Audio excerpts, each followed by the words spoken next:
নারায়ণগঞ্জের রূপগঞ্জের গোলাকান্দাইলে ভূমিকম্পের ঘরের দেয়াল ভেঙে চাপা পড়ে প্রাণ গেছে এক শিশুর। গুরুতর আহত হয়েছেন শিশুটির মা। তাকে হাসপাতালে নেওয়া হয়েছে। দেশের বিভিন্ন জেলায় শক্তিশালী ভূমিকম্প অনুভূত হওয়ার সাথে সাথে ঘরবাড়ি ছেড়ে আতঙ্কে বেরিয়ে আসেন বাসিন্দারা। হুড়োহুড়ি করে পড়ে যায় গার্মেন্টস সহ বিভিন্ন কারখানার শ্রমিকদের মধ্যে। দ্রুতই সবাই ভবন থেকে বাইরে বেরিয়ে আসেন। নরসিংদী, ময়মনসিংহ, রাজশাহী, চট্টগ্রাম সহ বিভিন্ন স্থানে ভূমিকম্প অনুভূত হলেও এখনো বড় ধরনের ক্ষয়ক্ষতির খবর পাওয়া যায়নি। মানুষের মধ্যে আতঙ্ক বিরাজ করছে।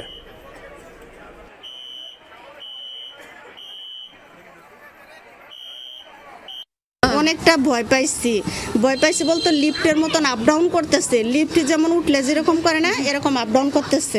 এরকম বেশি ভূমিকম্প আমি এ পর্যন্ত দেখি নাই।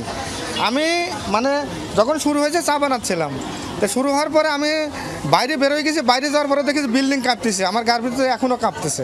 হঠাৎ করে দেখলাম অপারেশন থিয়েটারের সব কিছু জিনিস কেঁপে উঠলো।